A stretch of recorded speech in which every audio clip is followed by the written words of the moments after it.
반갑습니다. 성주준입니다. 이종찬이 쏘아 올렸던 작은 공이 큰 공이 됐죠. 근데 문제가 이제 이 공을 쏘아 올리고 있는 사람이 이종찬 한 명이 아니다라는 겁니다. 아버지를 똑 닮은 지금 이철우 교수도 마찬가지로 지금 거기에 올라타 가지고 대한민국 정부를 흔들고 윤석열 정부를 흔들고 있는 상태이죠. 학자로서 어떤 그 최소한의 양심과 그리고 또 윤석열 대통령의 평생 동안 뭐 알고 지냈던 중마고우다 뭐 이런 식의 맥락을 우리가 생각하지 않는다고 할지라도 최소한의 양심이라는 게 있다면은 저런 식의 어떤 선동적인 발언을 통해서 반일 선동을 부추기고 그리고 윤석열 정부를 흔든다라는 건 말도 안 되는 짓거리 아니겠습니까? 그래도 두 명의 어르신한테 짓거리라고 하는 표현까지 써서 죄송하기는 합니다만 제가 봤을 때 시청하시는 분들 가운데 어느 누구도 그거에 대해서 불편함을 느끼시지는 않을 것 같습니다. 정말 글자 그대로 짓거리를 저지르고 있는 중이죠. 사실상 이번에 반일 선동 이 문제 같은 경우는 이종찬 혼자만의 문제가 아니라 이제 이철우 세트의 문제가 되었습니다. 이철우 같은 경우는 언론 인터뷰까지도 자처하면서 계속해가지고 윤석열 대통령을 흔들고 있는 중이고요. 그리고 또 최근에 같은 경우는 윤석열 대통령이 자기 문자를 씹었다. 뭐 이런 얘기도 지금 공개하고 있습니다. 그리고 그 문자의 내용까지도 공개를 했는데 그 문자의 내용이 뭐였어요? 윤석열 대통령이 극우 중심적으로 가는 것이 아니라 중도 중심적으로 가야 된다라고 내가 고언을 남겼는데 그거에 대해서 윤석열 대통령이 답장하지 않았다. 이 얘기를 갖다가 언론에다가 그대로 하지 않았습니까? 당연히 그러면 이거를 가지고 MBC가 됐거나 한겨레 경향 이런 애들이 어떤 식으로 기사를 쓸지 뻔할 뻔짜잖아요. 이것 봐봐라. 윤석열 대통령이 중마고우인 다른 사람도 아니고 평생직이 중마고우가 보기에도 너무 극우화되어 있다. 뭐 이런 식으로 이제 기사가 지금 나오고 있고 실제로 그거를 노리고서 이철우가 그런 얘기를 했다. 이렇게밖에 우리가 생각할 수 없는 거 아니겠습니까? 살다 살다가 진짜 이 평생직이라고 할 수 있는 절친하게까지 이런 식으로 배신을 당하다 보니까 지켜보고 있는 저희 입장도 참 깝깝할 뿐인데요. 한마디로 지금 대한민국이 이철우랑 그다음에 이종찬 두 명의 부자로 인해 가지고 온통 지금 난리가 나 있는 상태입니다. 아예 그냥 뭐 민주당 같은 경우는 신났어요. 이번에 또 진성준이 나와가지고 뭐라고 또 얘기하는지를 보니까 친일을 옹호하게 된다면 내란죄에 해당하는 것으로 처벌하겠다. 그러니까 뭐 여기는 뭐 어떤 법리적인 게 됐거나 뭐 정치적인 게 됐거나 이런 게 없는 그냥 그 철저하게 그냥 뭔 겁니까? 감성팔인 것이죠. 개딸들 듣기에 좋은 얘기. 야 친일 옹호 그건 앞으로 내란죄야. 그냥 이렇게 선동적인 말을 갖다가 아무 소리나 짓거리고 있는 겁니다. 윤석열 정권에 정말 중요한 건 우리나라가 아니라 일본인 것 같다. 미친 얘기 그냥 아무 얘기나 하지 않습니까? 심지어는 국토 참전이라고 할 만한 짓들도 자행되고 있다. 해양수산부 대통령 업무보고에서는 2022년도부터 독도라고 하는 단어가 아예 사라져 버렸다. 독도에 무슨 뭐 이슈가 있고 독도에 뭐가 있고 막 그래야지 보고서에 실질적인 보고서에 독도라고 하는 단어가 등장을 하는 것이고 독도라는 내용이 등장을 하는 것이지 아무런 어떤 이슈도 없고 아무런 어떤 그것도 없는데 그냥 보고서에 독도를 집어넣습니까? 오죽 진짜 깔 게 없다 보니까 보고서에 독도라고 하는 글자가 들어가 있지 않다. 이거를 가지고 마치 윤석열 정부가 독도를 지금 뭐 팔아넘기려고 한다. 이런 식으로 선동을 하고 앉아 있는 게 그게 민주당의 수준입니다. 지금 뭐 진성준이가 됐거나 민주당의 그 잡스러운 것들이 맨날 운동권 하면서 밥 먹고 해왔던 거. 뭐 선동하는 거 말고는 없잖아요. 뭐 한 번이라도 공부를 뭐 똑바로 하기를 합니까? 뭔가 미래를 준비하기를 합니까? 비전을 생각하기를 합니까? 아무것도 없이 그거를 가지고 국회의원 되니까 지금도 이 짓거리 똑같이 하고 있습니다. 얼마나 전 세계인들이 보기에 이게 코미디겠냐고요. 업무 보고에 독도라고 하는 단어가 없다. 그거 뭐 어쩌라고 단어가 없는데. 그럼 네가 집어넣든지. 문재인 때 같은 경우는 있으나 없으나 상관없는 뭐 온갖 단어들을 갖다 다 집어넣어가지고 그런 식으로 선동했는지는 모르지만 보고서라고 하는 것은 실질적으로 필요한 내용이 담기는 것이지 민주당이나 진성준이나 문재인이가 했던 것처럼 그럼 선전의 도구가 되는 게 아닙니다.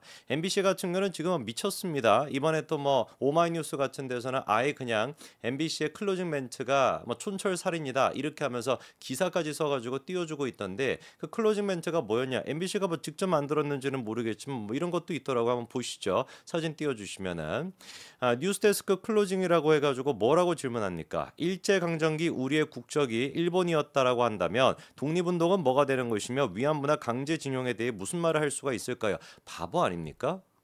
내려주셔도 돼요. 이게 지금 보니까 조현용, 김수지 앵커라고 하는 두 사람이 뭐 작성을 했는지는 모르겠는데 이렇게 무식하고 이렇게나 진짜 멍청하고 수준 떨어지는 그런 어떤 대가리를 가지고 있다 보니까 이 정도 지금 수준의 클로징 멘트밖에 못하는 거예요. 아니 독립운동이 의미가 있기 위해서라도 당시 일제강점기 국적이 일본이어야 되는 거 아닙니까? 그렇지 않습니까? 우리의 국적을 일본에 뺏겼다.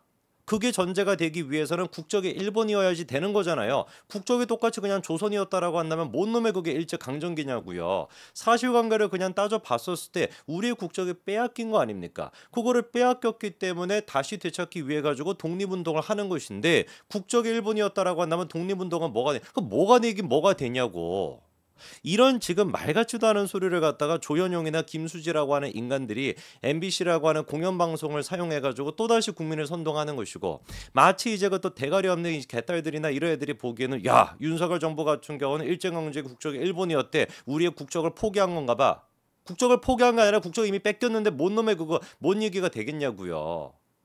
자, 진짜 뭐 뉴스데스크도 그렇고 지금 막 난장판이 났습니다. 민주당은 지금 뭐 내란죄로 뭐 어떻게 하겠다라고 하는데 이 모든 것들에 대한 근본적인 문제가 누구로부터 시작이 되는 거예요? 이철우랑 이종찬 두 부자로부터 시작이 된 겁니다. 이거 어떻게 책임질 겁니까? 윤석열 정부 지금 이제 3년이 남아 있고 사실상 이제 조금 있으면은 재보궐 선거부터 시작해서 뭐 지방 선거나 중요한 선거도 다가오게 되는데 보나마나 지금 뻔하잖아요. 재보궐 선거 이거 민주당이 어떤 식으로 치르겠습니까? 반일 선동해가지고 치르지 않겠어요. 후쿠시마의 후자라도 꺼냅니까? 예? 후쿠시마에서 무슨 뭐 그 처리수에 대해 가지고 대한민국은 다 망하게 생겼다. 총선이 오기 전에도 그 누구였어요? 석윤열인가 뭔가는 뇌 균열 왔던 그 희한한 어떤 그 교수 있지 않습니까? 그런 인간 막 튀어나와 가지고 총선 전에 1년 2년 갈 것도 없다. 우리는 대번에 뭐 지금 뭐 후쿠시마 그 오염수 때문에 대한민국 망하게 될 것이다라고 별의별 생쇼를 다 해놓고서 아무 문제 없지 않습니까? 1년 동안 4만 건이 넘는 그런 조사를 했음에도 불구하고 예산이 1조 넘게나 들어갔는데 방사능 수치가 발견된 게 아무것도 없단 말이에요. 그거에 대해서 민주당이 책임을 집니까? 뭘 합니까? 꿀먹은 벙어리처럼 그냥 묻고 지나가고 있었는데 이종찬과 그다음에 또 이철우라고 하는 이 두 명의 인간이 지금 등장해가지고 재보궐 선거를 갖다가 일본이 아니라 민주당이 반일 선동을 통해 가지고 치를 수 있는 배경을 지금 만들어 준 거예요. 이 역사의 죄를 어떻게 책임질 겁니까? 이철우 씨 본인 스스로가 얘기해 보세요. 윤석열 대통령이랑 무슨 뭐 문자 같은 거를 주고받은 그런 내용까지도 까발리는 게 세상 천지에 무슨 뭐 중마고가 그딴 중마고가 어디 있는지는 모르겠지만 본인이 한번 답변을 해보세요. 당신으로 인해 가지고 윤석열 대통령이 마치 중도 확장에 대해서는 신경을 쓰지 않고 극우에 대해만 어떤 신경을 쓰는 사람이다. 이런 식의 프레임이 지금 만들어지게 됐고 그 증언을 다른 사람도 아니고 수십 년 동안 지켜봤다라고 하는 중마고 이철우가 있다라는 수식어까지 지금 만들어준 마당에 그리고 또 재보궐선거에서 진짜 한석에 우리가 더 필요한 상태인데 그 상태에서 민주당이 또다시 반일 선동을 통해 가지고 거대 야당이 지금 될 수 있는 그 발판을 만들어 준 거에 대해 가지고 이철우 본인 스스로가 얘기를 해보라고요. 대통령한테 무슨 문자를 보냈다. 그런 것까지도 까발릴 수 있는 그런 어떤 제정신이 나가 있다라고 한다면은 이 사태에 대해서 어떤 책임을 도대체 질 수 있겠습니까? 그나마 지금 이제 뭐 보훈부 쪽에서 광복회에 대해서 감사를 검토하고 있다 이런 이야기가 나오고 있는데 이것도 또다시 뭐 언론들이 계속해가지고 선동을 하고 있죠. 뭐 이제 수사를 지금 하려고 하는 것이다. 그다음에 또 이종찬에 대한 어떤 구속에 그런 거를 지금 준비하고 있는 거 아니냐. 뭐 별의별 얘기가 다 나오고 있는데 이종찬이 됐거나 지금 이제 광복회가 됐거나 이 지금 인간들이 하고 있는 짓거리는 글자 그대로 엄벌에 처해야 되는 내용입니다. 법치에 따라 가지고 엄벌에 처해야 되는 내용이에요. 애당초 일단 우리가 봐야 되는 게 광복회 같은 경우는 정부로부터 연간 32억의 지원을 받는 보훈부의 산하단체입니다. 그러니까 정부로부터 32억 가까이 되는 어마어마한 지원을 받고 있는 그런 단체예요. 근데 보훈부의 산하단체이기 때문에 누구한테 이제 감사를 받을 수가 있는 거예요? 보훈부한테 그렇게 감사를 받을 수가 있습니다. 그리고 국가유공자법에 따라서 국가유공자라고 하는 그것만으로 그리고 또 독립유공자라는 것만으로도 많은 혜택이 주어지지 않습니까? 근데 그 혜택을 받는 것만큼 지켜야 되는 최소한의 도리가 뭐예요? 법에 따라 가지고 뭐라고 규정이 되어 있습니까? 특정 정당이나 후보자를 지지 또는 반대하는 정치 활동을 할 수 없다. 이렇게 규정이 되어 있거든요. 근데 이번에 광복회가 했던 짓거리 같은 경우는 누가 보든지 간에 특정 단체를 지지하고 특정 정당을 지지하고 특정 인물을 갖다 비판하는 그런 내용들이었잖아요.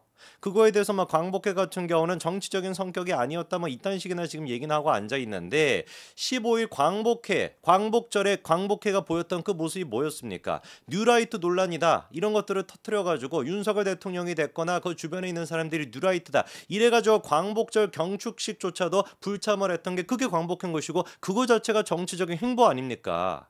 따로 그냥 광복회를 갖다가 광복회가 따로 광복절을 갖다 기념해 가지고 거기 민주당 쫓아가고 야당 쪽에 쫓아가 가지고 한 게 누가 보든지 간에 정치적인 활동인데 이 인간들이 지금까지 받았던 이철우가 됐거나 이종찬이 됐거나 이 인간들이 지금 독립유공자 같은 경우는 손자까지도 특혜가 있지 않습니까? 그러면 뭐 아들이야 뭐 말 당한 거죠. 그렇죠? 이종찬이 됐거나 이철우가 됐거나 이 인간들이 뭐 독립유공자나 이런 걸로부터 받았던 특혜 그거를 모조리 싸그리다 몰수시켜야 되는 거 아니겠습니까? 대학 가는 과정 같은 경우도 손자까지도 무슨 막 따로만 전형이 있을 정도로 따로만 가산점이 있을 정도로 그렇게나 특혜를 주는 것인데 이거 전부 다 몰수해야 되는 거 아니에요? 정치적인 어떤 성격을 띄워서는 안 된다라는 거. 그게 최소한 자기들이 살아오면서 독립유공자로서 받아왔던 혜택에 대한 최소한의 책임입니다. 그것조차도 지킬 수가 없고 그리고 나아가서 지키기는커녕 지금 윤석열 또 정부를 흔들기 위해 가지고 민주당에 또다시 도움이 되기 위해 가지고 대먹지도 않은 이런 어떤 반일 선동을 또다시 일으킨다. 이 부자에게 반드시 이거에 대한 책임을 우리가 끝까지 물어야 됩니다. 여기까지 말씀드리겠습니다. 감사합니다.